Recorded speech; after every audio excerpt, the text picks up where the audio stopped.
Good morning, everybody. Happy Friday. My name is Gareth Soloway, Chief Market Strategist here at verifiedinvesting.com. This is the game plan, and we are going to get into the technical analysis and the data analysis today with trade levels for the charts. All right. So first and foremost, PPI data came out this morning. It was much better than expected. Now that means lower inflation. Now we all cheer lower inflation, but the problem is lower inflation is also tied to recessions and depressions. So we're watching very closely. The markets initially upticked on this news because, again, lower inflation gives the Federal Reserve the ability to maneuver and maybe cut rates. But at the same time, it kind of backed off and the market came back in because we know that these latest rounds of tariffs, all the tariffs on China, for instance, they are not in this data. So that is something that the markets are kind of, in a weird way, ignoring Wednesday's or Thursday's CPI number, which was yesterday, and the PPI data today. Now let's flip over to the charts and take a look at a few things. This is the S&P futures. By the way, you'll see a ticker at the bottom. I put the key headlines here on the day in there, the things that I am watching, the data points as well. Those will go through across the board in the bottom. All right, so this is the S&P futures chart. This was yesterday's fall on the markets, right? So early in the day, we had this big fall. The markets rebounded a little bit into the end of the day. Overnight, we dipped, we rallied, we dipped, and now we're chopping. What does this look like to you guys on a technical analysis basis? I'm going to show you. And by the way, this is the futures, so this shows us all overnight data. Every uptick, every downtick in the markets in the overnight. Now, if we look at this, take a look at this, guys. This is so cool. Look at how even overnight, there's a trend line right here, right? So look at this. Low pivot, low pivot, low pivot, and then kisses here and here. Look at this. Take this and draw this down here.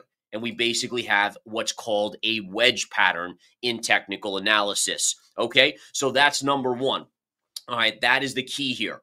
So what we're looking for into the open is, do we get a breakout above here, which on the futures, on the S&P futures would be above 53.50 or so, or do we get a breakdown below 5,300? If we get a breakdown, we could head to this pivot at 52.60. This would be first support, second support, and obviously third support double bottom. If we break out to the upside, we have resistance here, and then subsequent resistance up in this range. So again, the beauty of wedge patterns, and remember what wedge patterns are, folks, right? Wedge patterns are consolidation periods where you basically have a big move and then inside of that smaller and smaller moves, which is why you can connect the highs and the lows and it creates a tightening wedge. Okay, so that's something we want to be very clear and watching here. All right, so again, keep an eye on that for which way does it break out. Does it break to the upside? Does it break to the downside? All right, going to some other charts here. Let's take a look. Let's flip back to the daily. Bear with me as I erase these trend lines. So when we go to our daily chart, we can see the beauty and the key trend lines on the daily time frame. So obviously this was a level that I highlighted to you guys was major support. We saw that epic bounce on Wednesday off of it, although we did retrace a chunk of it on Thursday. Notice again, your bull market high from 2021, your bear market lows from COVID 2022, and then right through here in 2023. And those levels gave us our short-term low. Notice the mega rally we saw on Wednesday. Where did it take us? To this pivot low, which isn't a big level, but it is a resistance level, right? You could clearly see a pivot, right? Pivots, remember, it's a sharp move down and then a move up. That creates a pivot low. So here you can see that right there, perfectly a resistance level. Now, if we can break through this level to the upside and continue to rally, what do we have? We have resistance at gap fill on the S&P here around 5,700. All right, so that's in the S&P futures, but essentially equates with the S&P overall. All right, so that again is your next resistance. To the downside in terms of support, what do we have? We basically just have the major level right here again. That would be your major support. So major resistance 1, major resistance 2, and support number 1. At this point, I'm not going to go over support number 2 because we're still pretty far away from that level on the charts. Okay, now flipping over to the NASDAQ 100 here, the NASDAQ 100 retraced after that epic move to the upside. Same thing applies. You have resistance at this gap fill, followed by pivot high resistance here on the QQQ, and then downside support right in this range. Now, you can see it on the bottom of my screen as the ticker rolls through. This is the most important thing. Look at what's going on here, guys. We are seeing a rally back up on the 10-year yield. Now, this is very, very important. So, again, taking a look, or I should say on Wednesday, remember the big rally we had in the stock market? The rally was kicked off and yields were trading sharply higher. As President Trump made the announcement on tariffs that it was going to be delayed, on most countries except for China, yields fell. That enabled the markets to rally higher. Now, yesterday, the yields rallied back. Markets went down. Today, yields are starting to push back up here. And this, again, my friends, is the deciding factor. Now, this is something I'm going to reveal to you guys. So do not think that China was not watching very, very, very closely when Donald Trump pulled the tariffs back in partial on all countries but China. And why did he do that? And if you've been tuning into the game plan, you know why. Because the bond market forced him to. Yields began to spike, although normally in a down market, yields would go down because the treasuries are generally a go-to safety play. And that means if there's more demand for treasuries, yields go lower. In this case, as the markets were collapsing, yields were going up. Now, China's looking at this, and I'm telling you exactly, right? So China's saying, wait a minute. So he blinked because yields, the bond market forced him to. Because remember, the U.S. has like $7 trillion in debt they have to refinance this year. I mean, it's incredible, right? And we're obviously doing bond auctions all the time, and interest rates play a role on borrowing money in our economy and in mortgage rates and all of this. So, I mean, literally, it's the foot on the throat of the United States is what the interest rate is. And so China owns a ton of treasuries, and they are now seeing that Donald Trump will blink if the yields go up. Now, listen, I don't have any proof of this, but don't think that they're not smart enough to say, wow, if we dump X amount of treasuries and we push the yield to 5% or 4.75%, maybe Trump will come to us and try to make a deal to then have the stock market rally again, right? Or yields come back in.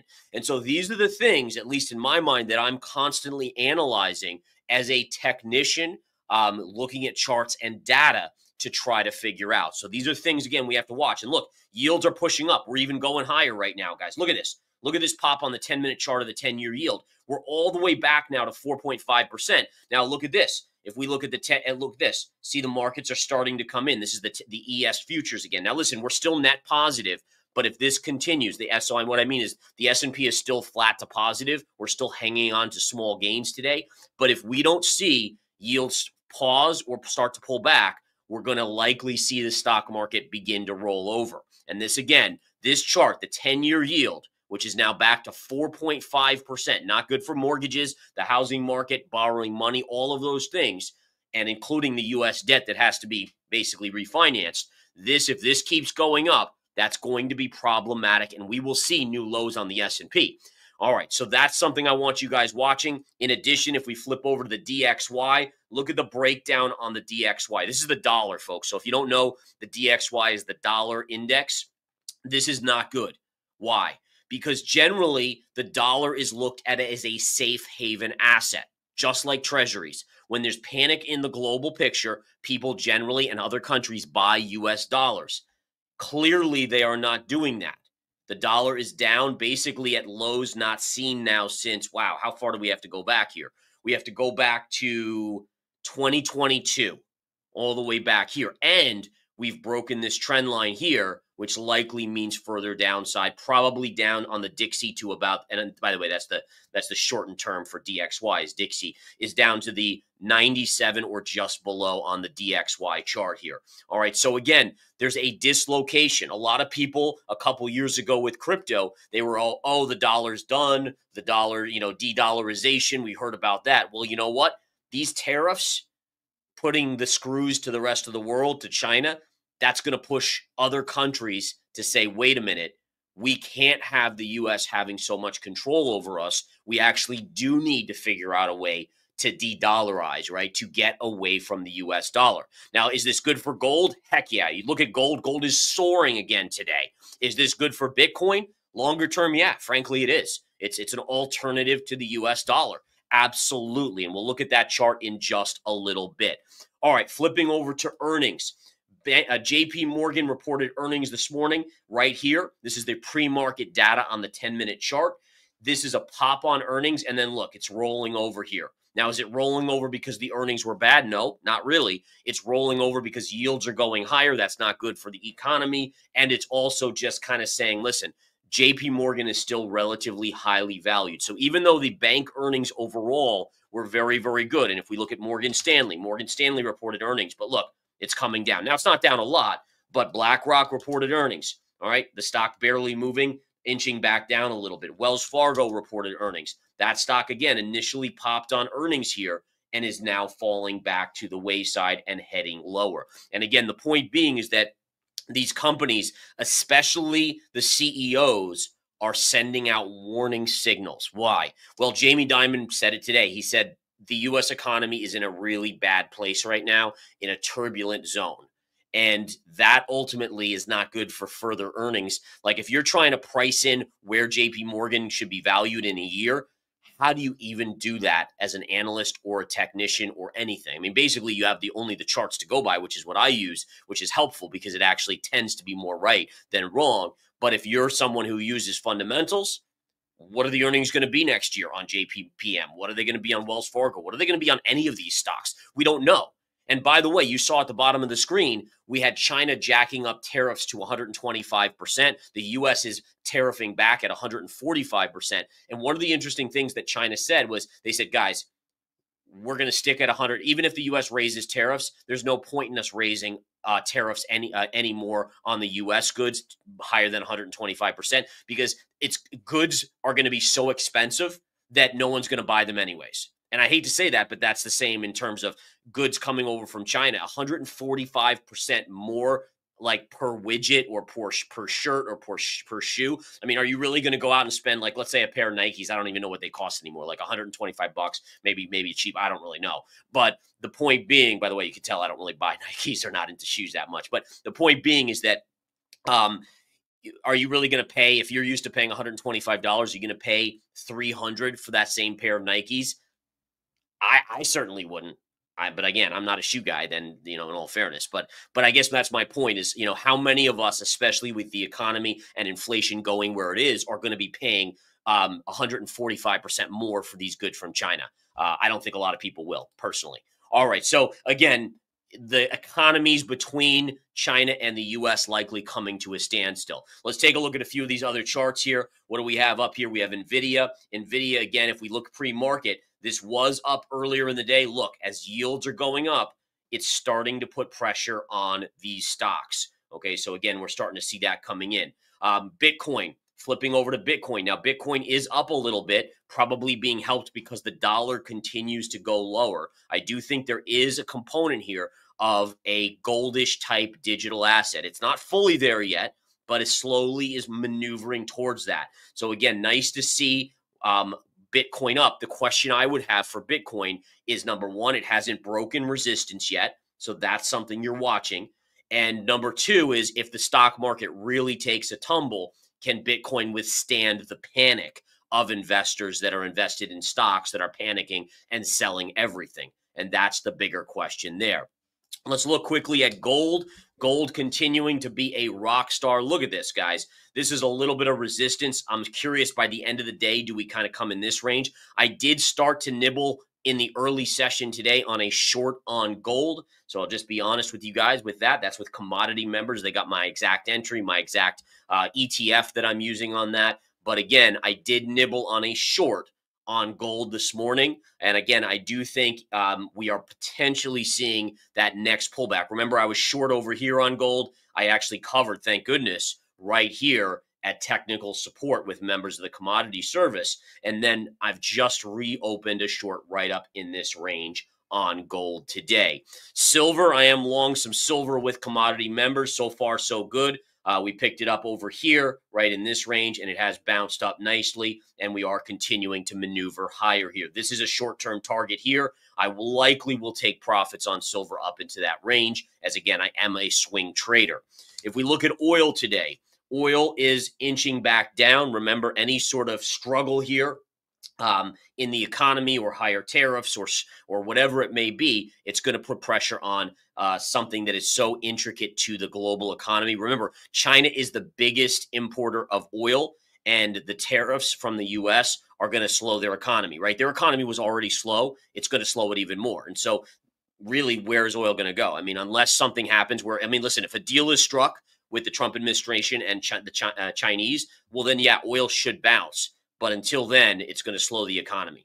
All right, next up, let's take a look at natural gas real quick here and see what we have on that front. Nat gas today is flattish on the day, not a whole lot going on there. So again, flipping back to the ES, look at this, guys. It continues to go down, and we know why, right?